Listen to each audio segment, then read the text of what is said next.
what have we here? The Library of the University of Michigan. What's that Chris say? Two-door? Now, in my searches, I wind up finding some pretty astounding stuff, but who knew, right? Let's read this. Treasury Department, Marine Hospital Service, Annual Report of the Supervising Surgeon General of the Marine Hospital Service of the United States for the fiscal year 1893. Washington Government Printing Office, 1894. Treasury Department, okay, Office of U.S. Marine Hospital Service. Marine Hospital Service, 1798, U.S. 1871. Yep. All right. Oh, there we go. All right. So check this out. The things you find in these random books, you would never think to look in them. You'd never think to look in them.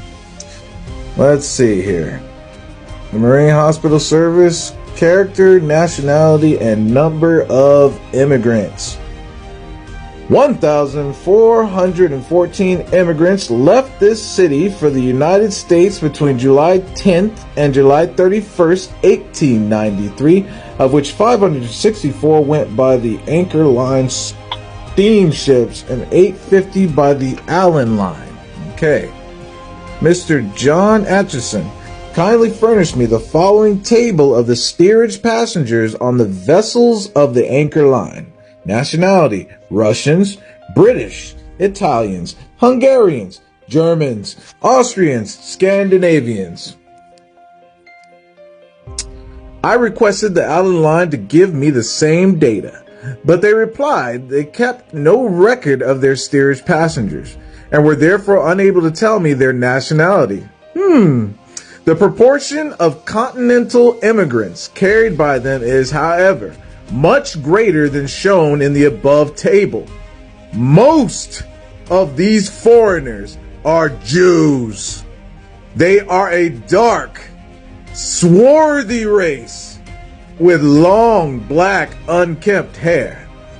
The clothes they have on are invariably old and dirty, and the people themselves are never clean, not even their hands and faces. Many of these Jews will not eat food prepared by Christians. If they cannot get their own food on the ship, they will starve themselves or eat so little as to make themselves liable to infection from the germs of any disease with which they may come in contact. They bring unleavened bread with them, mixed up with their clothes and their baggage. When the baggage was disinfected, all the food found amongst the clothing was destroyed. The Allen Line in one of their houses has a special kitchen for the Jews, and a Christian is not even allowed to enter the room. When I was inspecting the house, the boarding house keeper permitted me to go in as a special favor.